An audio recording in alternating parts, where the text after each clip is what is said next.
بسم اللہ الرحمن الرحیم۔ اللہ پاک کو ہنسا دینے والے 3 کام۔ حدیث میں ہے کہ 3 ایسے موقع ہیں کہ اللہ تعالیٰ کو ان موقعوں پر ہنسی آتی ہے۔ بسم اللہ الرحمن الرحیم۔ میرے محترم ناظرین، السلام علیکم ورحمۃ اللہ۔ آج ہم آپ کو بتائیں گے کہ ایسے کون سے 3 موقع ہیں جن پر اللہ تعالیٰ کو ہنسی آتی ہے، لیکن اس سے پہلے ہم آپ کو بتائیں گے ایسے کون سے لوگ ہیں جن کو اللہ تعالیٰ ناپسند فرماتے ہیں۔ نمبر 1، اللہ تعالیٰ زیادتی کرنے والوں کو پسند نہیں کرتا۔ نمبر 2، تو بے شک اللہ تعالیٰ کافروں سے محبت نہیں کرتا۔ اللہ تعالیٰ ظالموں کو پسند نہیں کرتا۔ نمبر 3، یقیناً اللہ تعالیٰ تکبر کرنے والوں کو اور شیخی خواروں کو پسند نہیں کرتا۔ نمبر 5، یقیناً دغاباز گناہگار اللہ تعالیٰ کو اچھے نہیں لگتے۔ نمبر 6، اللہ تعالیٰ فسادیوں سے محبت نہیں کرتا۔ نمبر 7، اللہ تعالیٰ خیانت کرنے والوں کو پسند نہیں کرتا۔ اب آتے ہیں کہ ایسے کون سے کام ہیں، کون سی 3 موقع ہیں جن پر اللہ تعالیٰ کو ہنسی آتی ہے۔ پہلا موقع، ایک میدان حج میں جب ننگے سر پاؤں، گرد پڑا ہوا بال بکھرے ہوئے ہوں، ناخن بڑے ہوں، نہ خوشبو ہو نہ زینت ہو، اور لبیک لبیک کہتے ہوئے بندے پھر رہے ہوں۔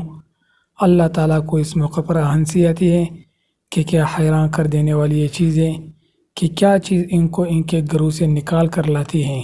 بیوی بچے چھوڑ کر، وطن چھوڑ کر، آخر یہ کیوں فقیروں کی طرح بے وطن ہوئے ہیں؟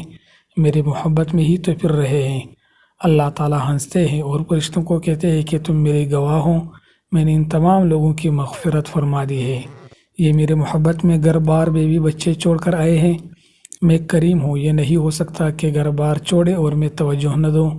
تو اللہ تعالیٰ خوش ہو کر مغفرت فرماتے ہیں۔ اس خوشی کو ہنسی سے تعبیر کیا گیا ہے۔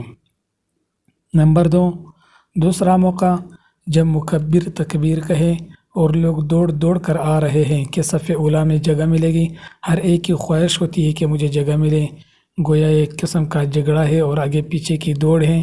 تب اللہ تعالیٰ کو ہنسی آتی ہے کہ یہ جو اپنا گھر چھوڑ کر میرے گھر آئے ہیں، ان میں سے ہر ایک آگے بڑھنے کی کوشش کر رہا ہے، یہاں کوئی روٹی نہیں مل رہی، یہ آخر کیوں دوڑ رہے ہیں؟ یہ میری محبت میں دوڑ رہے ہیں، یہ میرا دربار جان کر آئے ہیں، یہ چاہتے ہیں کہ اپنے پروردگار کو جتنا بھی قریب ہو جائیں اتنا ہی ہمارے درجات بلند ہوں گے۔ اس سے خوش ہو کر اللہ تعالیٰ کو ہنسی آتی ہے۔ نمبر 3، تیسرا موقع، فرمایا کہ خاوند اور بیوی پڑے سو رہے ہیں، اچانک خاوند کی آنکھ کھلی اور جی چاہا کہ تہجد پڑھوں۔ اس نے بیوی کے منہ کے اوپر چمٹا مارا اور ہڑ بڑھا کر اٹھی۔ اس نے کہا کیا مصیبت آئی ہے؟ خاوند نے کہا کہ 2 رکعت نفل پڑھو، تہجد کا وقت ہے۔ اللہ تعالیٰ کو ہنسی آتی ہے کہ یہ اس کی محبوبہ ہے، اس کے پاس لیٹی ہے، آرام سے میٹھی نیند سو رہی تھی، ایک دم گھبرا کر اٹھی کہ بارش تو نہیں آ گئی۔ خاوند نے کہا بارش تو نہیں، مگر 2 رکعت نفل پڑھ کر لو۔ یہ آگے سے کہتی ہے کہ میں شکریہ ادا کرتی ہوں کہ مجھے 2 رکعت نفل پڑھنے کی توفیق ہو گئی۔ یہ موقع بھی اللہ تعالیٰ کے ہنسی کا ہوتا ہے، چونکہ یہ تینوں چیزیں درجات بلند کرنے کے لیے ہوتی ہیں اور درجات بلند کرنے کا باعث بنتی ہے، اور اللہ تعالیٰ کے انتہائی رضا کا وقت ہے، اس واسطے اس کو ہنسی سے تعبیر کیا گیا۔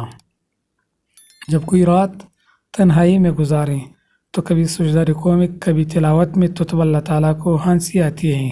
حضرت ابو ہریرہ رضی اللہ تعالیٰ عنہ بیان کرتے ہیں کہ رسول اللہ صلی اللہ علیہ وسلم نے ارشاد فرمایا، دنوں میں سے کسی دن میں بھی بندے کا عبادت کرنا اللہ تعالیٰ کا اتنا محبوب نہیں جتنا عشرہ ذی الحج میں اللہ تعالیٰ کو محبوب ہے۔ عشرے کا ہر دن کا روزہ سال بھر کے روزوں کے برابر ہے، اور اس کی ہر رات کا قیام شب قدر کے قیام کے برابر ہے۔ تو ہم بھی اللہ تعالیٰ سے دعا کرتے ہیں کہ اللہ تعالیٰ ہمیں بھی ایسے نیک کام کرنے کی توفیق عطا فرمائے، حج کرنے کی استطاعت فرمائے، اور تہجد پڑھنے کی بار بار توفیق عطا فرمائے۔ اللہ تعالیٰ ہم سب کو تمام اپنی جو مقصد ہیں ان کو پورا کریں۔ تو اگر آپ کو یہ ویڈیو پسند آئی ہے تو پلیز میری حوصلہ افزائی کرنے کے لیے میرے چینل کو ضرور سبسکرائب کریں۔ شکریہ، اللہ حافظ، اور ویڈیو کو لازمی لائک اور شیئر کریں، بیل آئیکن کو پریس کریں۔ ملتے ہیں نیکسٹ ویڈیو میں، والسلام۔